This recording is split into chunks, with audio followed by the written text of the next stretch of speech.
God didn't want to just rebuild Jerusalem the way it was. He wanted to make it better than it was. Well, that's what God wants in all of our lives. He wants to invade our hearts and minds, and He wants to take us where we are, and He wants to remake us and restore us so that we can reclaim the promises that life just has a way of making us forget, stealing from us. And maybe this is a hard one for you to wrap your mind around, but there really is an enemy who doesn't want you to succeed. I mean, we call him a lot of things. We call him Satan. We call him the adversary. But there is an enemy that wants you to fail in trusting God. Now, it's our choice, isn't it, right? Anybody in the house? Right? It's our choice what we do, the choices that we make. But the question is, how do we make good choices? And today, as we continue to talk about restoration, Nehemiah jumps in to what we call chapter 4 in his journaling, and we realize this truth. Opposition is always right around the corner, right? Right? Opposition, it's always there. It comes from so many different ways. It hits us in so many different ways that at times we don't even realize what hit us, right? And it's tough when it's from the outside, when opposition comes to us from unexpected sources. But what about this? What happens when opposition is from the inside? What happens when it's opposition from us? What happens when it's opposition from people, that live in our house? Right? I mean, it's incredible where opposition comes from. And when we tackle chapter 4 this morning, we got a lot to do.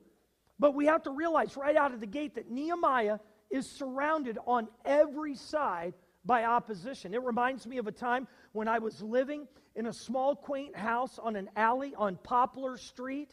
And I was living in this beautiful house. It was the first house that Kay and I owned. And I didn't have a neighbor in front of me, but I had 3 neighbors around me. Anybody ever struggle with neighbors? Has anybody ever struggled with you as a neighbor?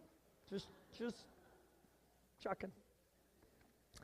So I had one neighbor who lived behind us that just loved God, and he was awesome. He said, anytime you need anything, let my wife and I know. They were older. They just were excited that we were living next to him, right? I don't always get people that are excited that I'm living next to him, but it was cool. And then I had a neighbor that my very first Sunday that I was going to go preach at this small little church, and I was getting started. I walked out, and my neighbor, the one ahead of me, above me, he had been drinking quite a bit the night before and having parties. He was my party neighbor, and he came outside to relieve himself. That's how we got acquainted. And then I knew, right? I knew that I had to be careful with that because I don't know if any of you have noticed, but I do believe in Jesus. So I thought, okay, God, we've got some work to do. And then I had a neighbor just below me who was an older gentleman that had a lot of opinions about how I should live in my house. Okay? And so one day he saw me outside and he came up and he said, "Can I talk to you?" And I wanted to say no. But I said, okay, especially since he was in my yard. And I love Jesus. And he said, "You drive too fast." We had a little alley, and he said, "You drive too fast." That's how he started that. That's how we got introduced. And that's not the first time I'd ever heard anybody say that. And so when he said it, I'm thinking,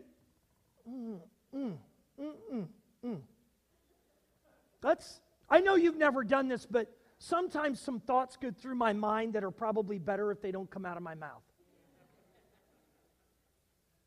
And just about the time I thought I had something put together, God whispered in my ear. He goes, "Careful. Careful. Does he know? Does he know me? Is he trying to find me?" You remember a few weeks ago I said that we're the review everybody sees? good or bad. And so when that happened, I said to him, and I couldn't believe it was coming out of my mouth. Does God ever take a hold of your mouth? Came out of my mouth, and I said, I'm sorry, will you forgive me? I thought, who said that? Who was that said that? And he goes, good. And I said, and then it hit me. Because his backyard was my front yard, and all of the stuff he didn't want ended up in his backyard, which was my front yard. It's okay. And so I said, hey, could we work together as neighbors? Because this is my front yard and some stuff, and all of a sudden, because I didn't screw this up. Anybody? Then he said, we can work on it. And we became good neighbors. Now here's the point today. There's always going to be opposition. You can't determine, I can't determine how that opposition is going to come at us. But we can decide how to deal with opposition in a way that pleases God when it lands on our doorstep. And that's exactly what Nehemiah is going to talk about. Nehemiah is going to make 4 decisions because we move from everybody doing the work on the wall. Okay? He's got a couple thousand people put to work. Everybody's working, and as he works, he's surrounded by opposition, and people aren't happy that they're making progress. There will always be people in your life who will struggle when you are making progress, right? There's always going to be people, it's like when you go on a diet and you exercise and you lose 20 pounds, you take a lot of people off who don't want to do that. Right? Anybody here? Okay.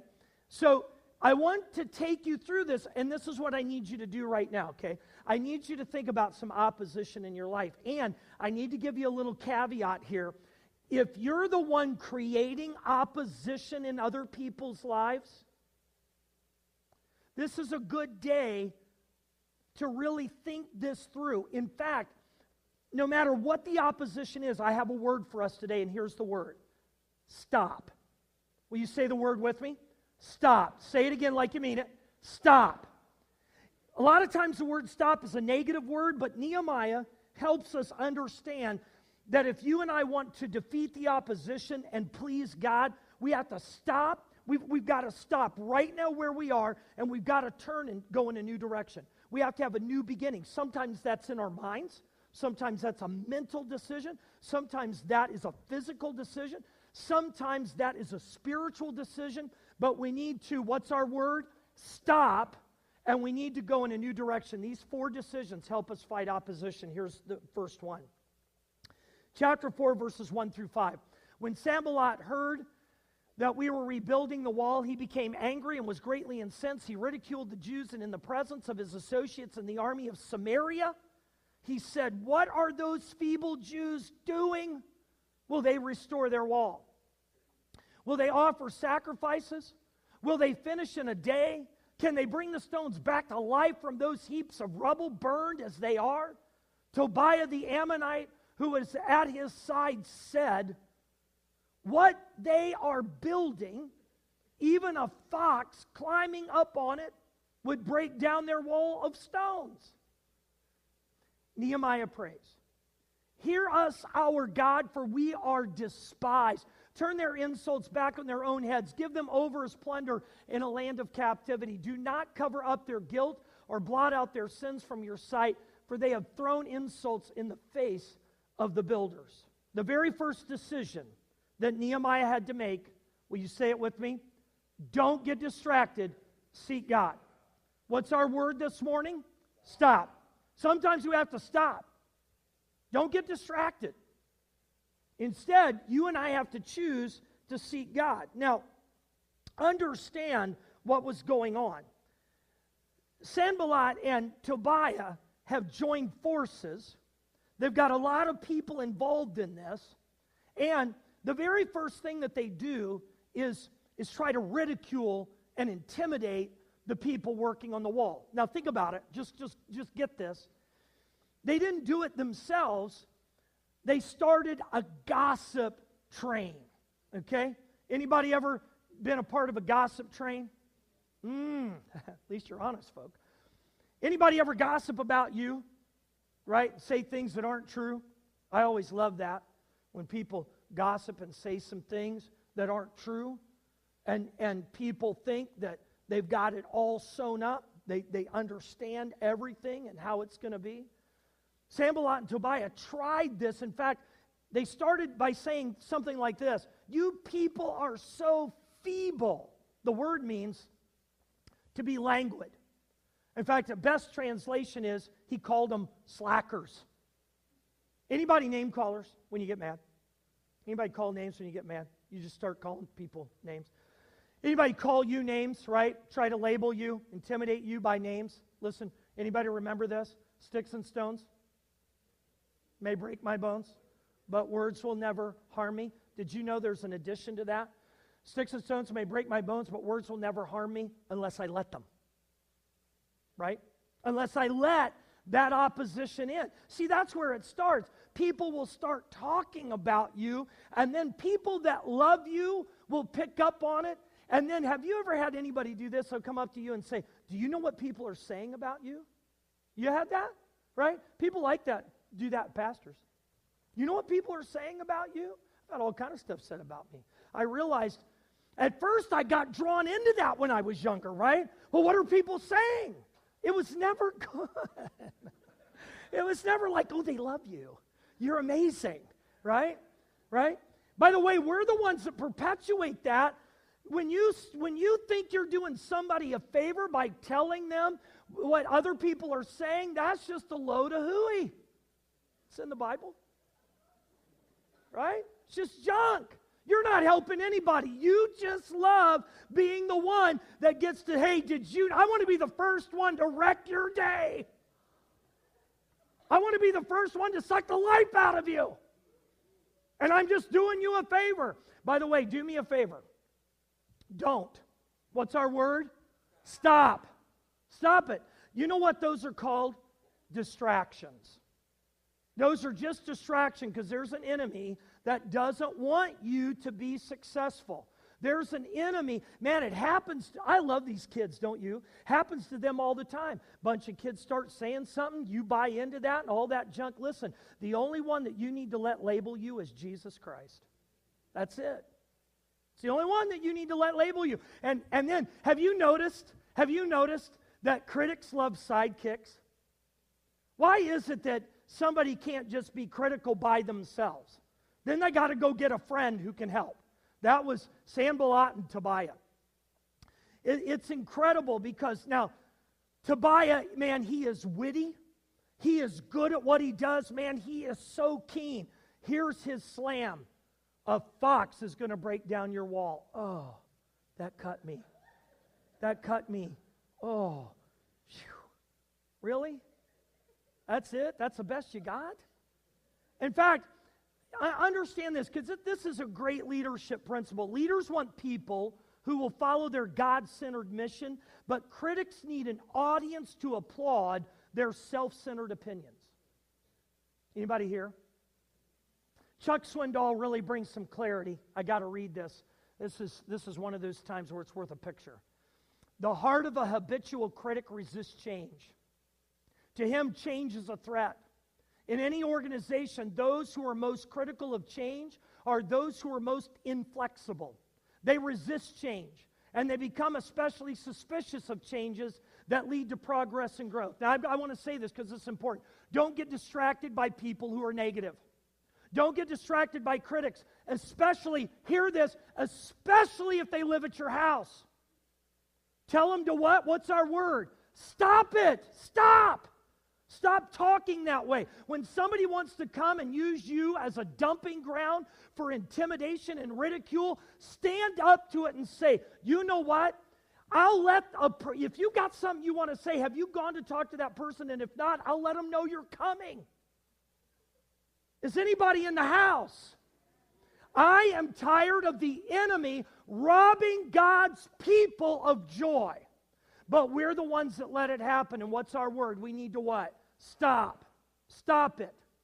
And here's the other thing. If people are saying it about you, and I'm going to take care of this down here in just like an hour from now. No, it's not going to be that long. You got to have people in your life that can help you focus on truth. Somebody here? You got to have people that are going to help you focus on truth, because the critics don't care about truth. They only care about what's in their best interest. That's Sanballat and Tobiah. Do not get distracted. Do not get distracted. And here's the solution. Seek God. Chapter 4, verses 4 through 5. I want you to see it again. Hear us, O God, for we are despised. Turn their insults back on their own heads. Give them over as plunder in a land of captivity. Do not cover up their guilt or blot out their sins from your sight, for they have thrown insults in the face of the builders. Now I need to do this because this is so Old Testament, New Testament, all right? Nehemiah is a great book, but it is Old Testament, all right? Anybody know that? Great. So here, this is important. Seek God. Don't be distracted. In fact, don't waste your energy talking about negative things. Instead, what would it be like if a couple was going through a hard time and instead of fighting, they started praying? Don't make me work so hard. Please. Right? What would it be like the next time your kid lipped off? I know it would never happen. What would happen before you got mad? You didn't get distracted and you decided what? To pray, to seek God. And I know this sounds like a great prayer, doesn't it? Oh God, I have people in my life, I hope you kill them. Man, I know. It's right in there. Don't cover up their guilt, smash them. I know. But, is anybody glad about Jesus? Matthew 5:44, that's Old Testament way of thinking. New Testament, will you read this with me? But I tell you, love your enemies and what? Pray for those who persecute you. Listen, when Jesus came, Nehemiah did a great job trusting in God. But I want you to realize, for us, this is a new day. This is exciting. We can put our trust in Jesus Christ. And there is a power to help us. What's our word? Stop. There's a power that can help us stop giving in to the distractions and the negativity and trust God with all of our heart and not lean on our own understanding. Now look at chapter 4, verses 6 through 9, so I can give you the second insight. This is the second decision. So we rebuilt the wall till all of it had reached half its height, for the people worked with all their heart. But when Sanballat, Tobiah, the Arabs, the Ammonites, and the people of Ashdod heard that the repairs to Jerusalem's walls had gone ahead and the gaps were being closed, they were very angry. They all plotted together to come and fight against Jerusalem and stir up trouble against it. But we prayed to our God and posted a guard day and night to meet this threat. Now, this is important to understand because here is the second decision. Say it with me. Don't get distressed, tweak the plan. Now, the word distressed literally means to experience great pain, sorrow, trouble, and mental suffering. Is there anybody in the room who has ever freaked themselves out? Anybody? Anybody ever decide that the spider you needed to kill wasn't small, but it was designed by Stephen King, and it was going to kill you? Right? Anybody? So, when we get I just want this to be real, right? Because tomorrow morning's Monday, and there's going to be some opposition. I don't want you to get distressed, but here's the key. The more stress and pressure on the outside, oftentimes we absorb that. Okay? We start to absorb it, and we get negative, and other people who love us realize that, right? Because all of this, now sometimes there are a lot of pressures coming at us when you're struggling with your job, you're struggling with your kids. I mean, there is stress that comes, but, and this is hard, it's hard not to get freaked out or wazzed out. But here's the thing. You and I have to decide to choose, listen, we have to choose, what's our word? Stop. We have to choose to stop letting the distress become our way of life. We can't let that become the pattern, right? We have to decide to do things differently, and that's why the second decision is this. When the plan isn't working, and by the way, does the plan ever really work the way we think it's going to? How many of you are planners? How many of you get ticked off when it doesn't work right? Right? You got the plan, you got it all worked out, right? And then it's got to be somebody else's fault. Come on, right? It's somebody else's fault. It's not my fault, right? If Stephen gets mad, his plan isn't working, it's Lydia's fault, right? Right? I mean, come on. Right? I mean, you know, Jay doesn't like it, it's Melissa's fault. We get this thing. We get all wazzed out about stuff. And here's the thing. The children of Israel building the wall thought at first this was the prayer. This was the hope. It's all going to work out great. We're just going to work on the wall. We're going to sing a few great Hebrew songs. And life's going to be good. Then all this opposition began to mount and get unified, right? The enemy wants to unify the opposition to distress us. But when the plan doesn't work, in fact, here it is. When the plan is bleak, tweak the plan. Right? Are you all right? Here, let's try it. When the plan is what? Bleak, tweak the plan. Listen, it's simple theology. When it's bleak, you got to tweak. Right?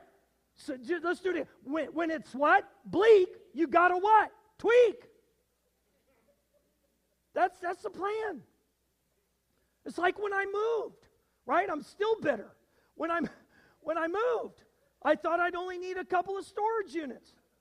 I needed a lot more storage units because Kay's got a lot of junk. I love you. It's all mine. Right? See? No, yeah, ice cream. Yeah. See what I mean? Now watch. Watch. When we get distressed, we begin to think thoughts that aren't true. Now, can somebody relate? When we're distressed, we think thoughts that aren't true. Instead of following the plan, what do we have to do? We have to, what's our word? Stop, and we have to what? Tweak the plan. Now, to do that, there were two things that Nehemiah decided to do. He wanted to change their thinking. Think of it like this. It's like changing the tape in the tape player. Just checking. It's like changing the 8-track. Anybody? Anybody? It's like turning the vinyl over, right? Or, for this group, it's changing the digital MP3, right? Okay? We need new voices. We've got to change it. Here's the first thing he did. Don't get distressed. Stay the course. So we rebuilt the wall till all of it reached half its height. And this is so important. For the people worked with all their heart. Literally in the Hebrew, this is what it says. For the people worked not only with all their heart, but the people had a heart to do the work. You and I need to have a heart to do the work. You and I need to really decide that we are going to stay the course. Hebrews 12, 2 through 3. I want you to see this about Jesus. Will you read it with me? Fixing our eyes on who? Jesus, the pioneer and perfecter of faith. For the joy set before him, he what? Endured the cross, scorning its shame, and sat down at the right hand of the throne of God. Now here it comes. Read it. Consider him who endured such what? Opposition from sinners, so that you will not grow weary and lose heart. Stay the course. Some of you right now are in a tough spot. You've been in some tough spots. All joking aside, all kidding aside, listen. Fix your eyes on Jesus. Seek God and tweak the plan. The plan, it's not about the plan going the way you want it. It's about putting your faith and trust in God. Don't lose energy thinking, my plan isn't going right. things aren't going the way I want to. Happens to all of us. Don't do it. Instead, decide that when the plan isn't going right, we're going to seek God and we're going to what? Tweak the plan. We're going to tweak the plan. We're going to trust God and stay the course. And that's why this is important. Stay balanced. He changed the 8-track. He flipped the tape over. He gave them a new sheet of vinyl, right? Stay balanced. But we prayed to our God and posted a guard day and night to meet this threat. It was a double decision of praying and posting. He prayed, but then he decided to post a guard. Now, this is important. Don't forget that Nehemiah had an army sent with him. Okay? Nehemiah had an army sent with him by King Artaxerxes. Does anybody remember that? There are resources in your life. Use the resources that God lays at your feet. Use the people in your life. Call out to them. Cry out to them. Get some help to stay balanced. I can't stay balanced when I try to do everything by myself. Amen? But man, there's times when I'm just so independent. Does that ever happen? You're independent. You do your own thing. You do it your own way. Nehemiah realized that if we're going to truly get the help that we need and come against opposition, then we can't do it alone. I love this. This is a story told by a bricklayer who tried to move 500 pounds of bricks from the top of a 4-story building to the sidewalk below. Are you ready? This is true. Came right off of an insurance claim form. It would have taken, this is what he writes, it would have taken too long to carry the bricks down by hand. So I decided to put them in a barrel and lower them by a pulley, which I had fastened to the top of the building. After tying the rope securely at the ground level, then I went up to the top of the building. I fastened the rope around the barrel, loaded it with bricks, and swung it over the sidewalk for its descent. Then I went down to the sidewalk and untied the rope, holding it securely to guide the barrel down slowly. But since I had not calculated the weight of the barrel and that I only weighed 140 pounds, the 500-pound load jerked me from the ground so fast that I didn't have time to think of letting go of the rope. As I passed between the second and third floors, look, I'm just reading it. It's right here. I met the barrel coming down. This accounts for the bruises and lacerations on my upper body. I held tightly to the rope until I reached the top, where my hand became jammed in the pulley. This is how I broke my thumb. And at the same time, however, the barrel hit the sidewalk, and I didn't count on this, but when it hit, it broke the bottom out. With the weight of the bricks gone, the barrel now only weighed 40 pounds, and I still weighed 140 pounds, and I began to swift descent, and I met the empty barrel coming up. This accounts for getting tangled up and breaking my ankle. Slowed only slightly, I continued the descent and landed on the pile of bricks. This accounts for my sprained back and my broken collarbone. At this point, I lost my presence of mind.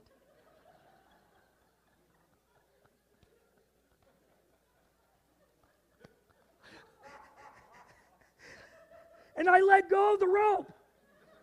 And the empty barrel came crashing down on me.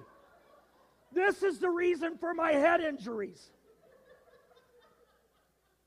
As for the last question on the form, what would you do if the same situation arose again? Please be advised, I've stopped, what's our word? Stop trying to do the job alone. I'm tired. I'm just tired. Listen, God's placed amazing people in our lives. And you know what I love about Nehemiah? He didn't get his focus on those opposing him, right?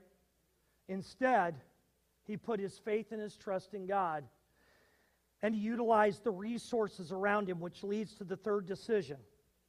Look at this passage of Scripture. chapter 4, verse 10.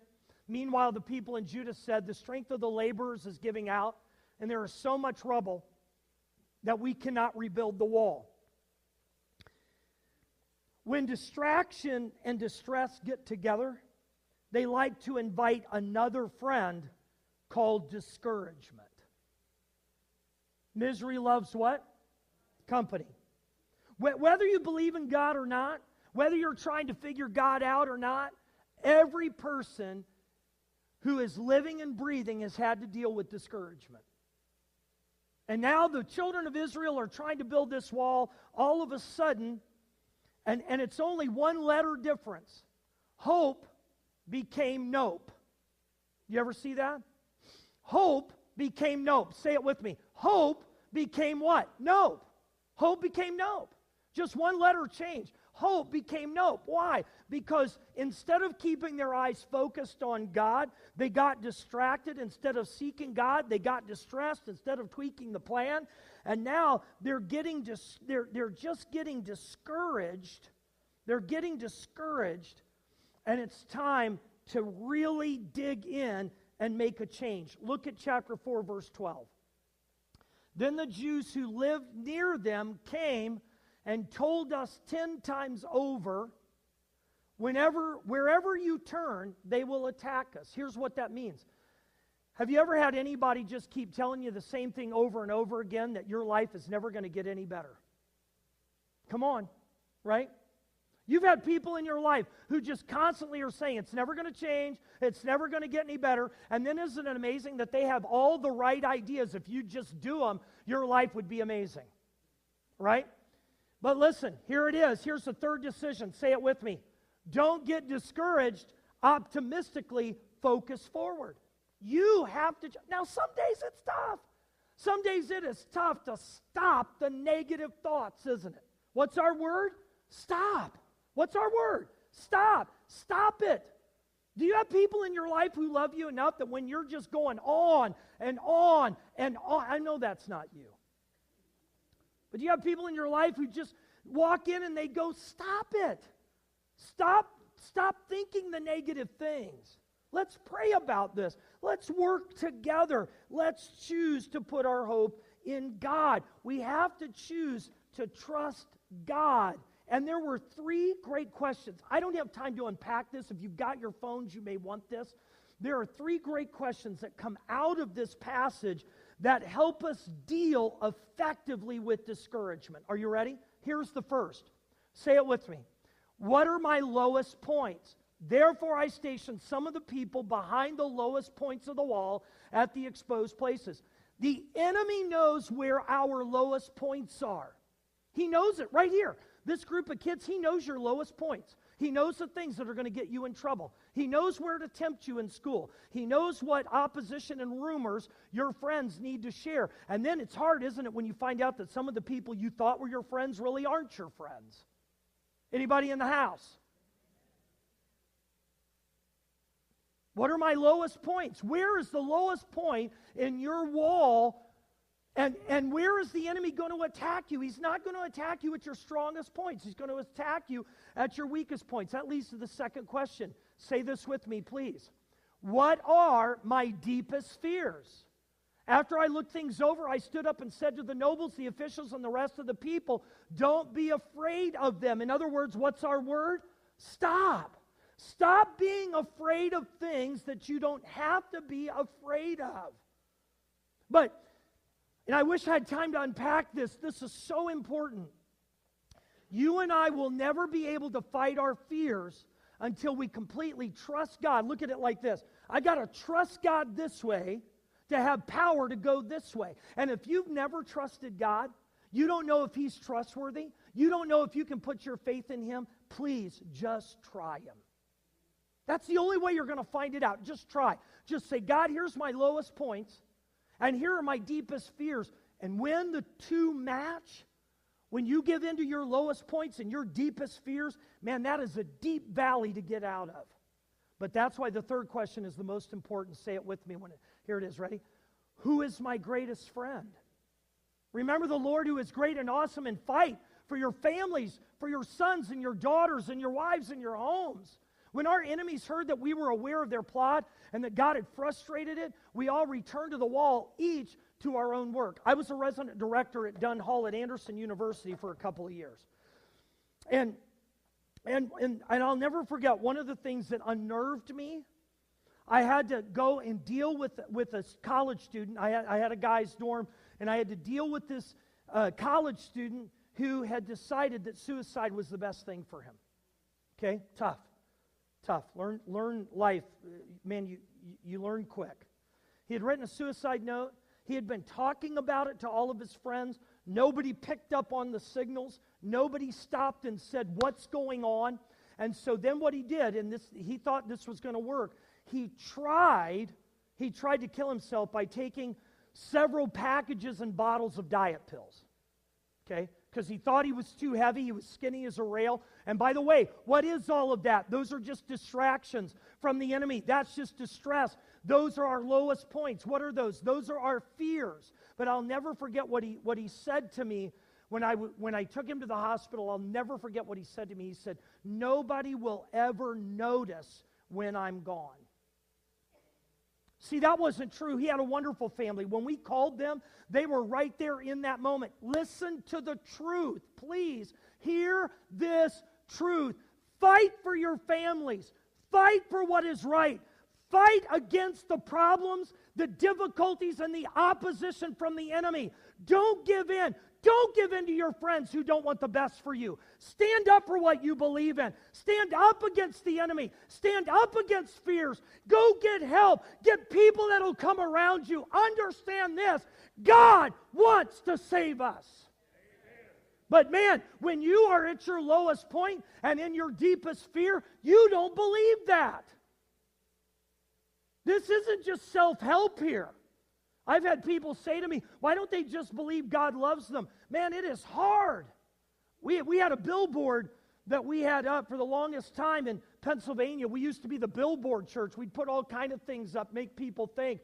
And the very first one that we put up was, God loves you, believe it. I'll never forget the email that I got from a woman who was the secretary of a church in another town.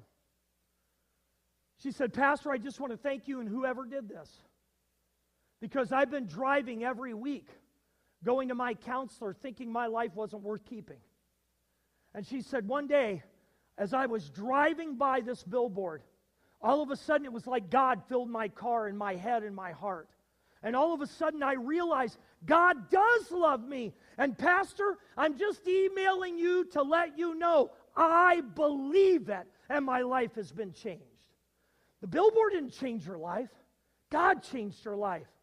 It was opposition that was coming against her. Listen, you're going to be hit with opposition immediately.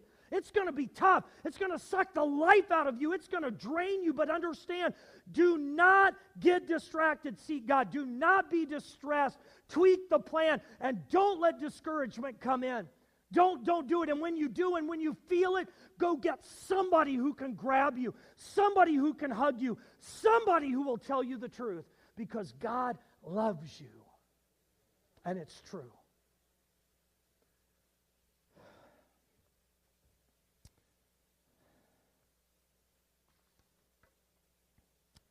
Fourth decision. Chapter 4, verses 19 through 23. Then I said to the nobles, the officials, and the rest of the people, the work is extensive and spread out, and we are widely separated from each other along the wall. Wherever you hear the sound of the trumpet, join us there. Our God will fight for us. So we continued the work with half the men holding spears from the first light of dawn till the stars came out. At that time I also said to the people, have every man and every helper stay inside Jerusalem at night so they can serve us as guards by night and as workers by day. Neither I nor my brothers, nor my men, nor the guards with me took off our clothes. Each had his weapon, even when he went for water. Here's what Nehemiah is saying. It's the fourth decision. I hope you can see this. The last thing, say it with me. Don't get divided. Prevail united. Wow. See, that's the ultimate goal of the enemy. But I look at this and I see words like they were too spread out.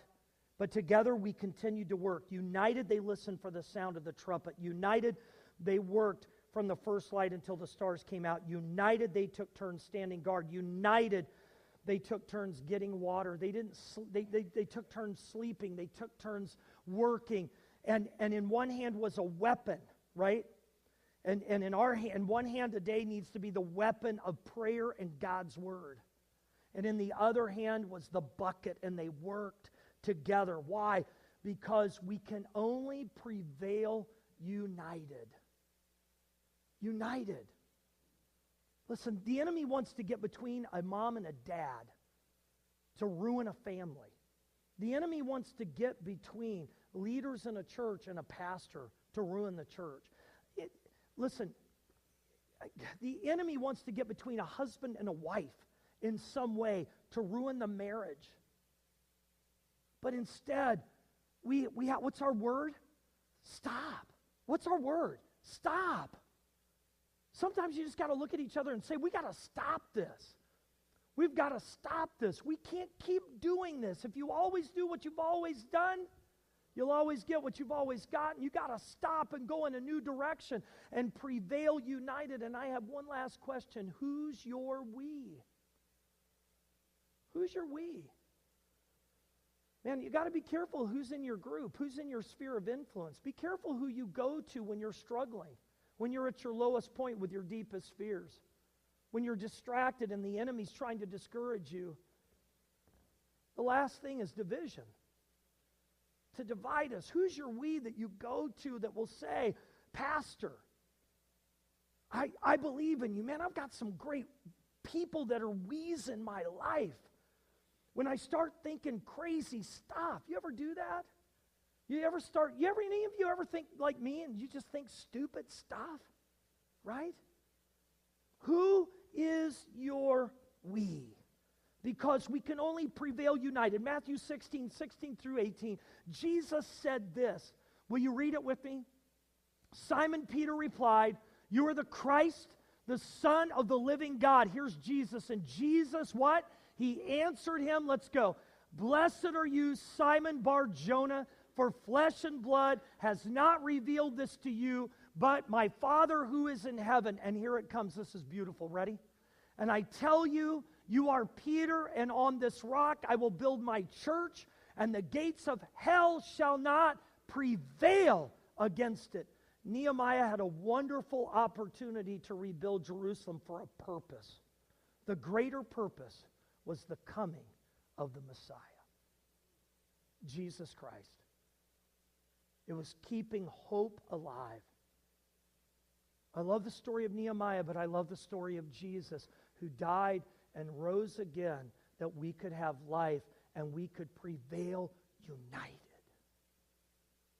If your family's going to make it, you have to prevail united. If you're going to make it through the struggles and the temptations and the addictions, you've got to be united with people that believe in you. If you want to prevail as a church, we are going to have to unite together as a church in order to move forward. There will always be people who leave too soon because they don't want to prevail. They don't want to stay united. They're the critics, but don't focus on them. Focus on the hope instead of the nope. Stop where you are and turn in a new direction and know that God is for you. And if God is for you, come on, who can be against you?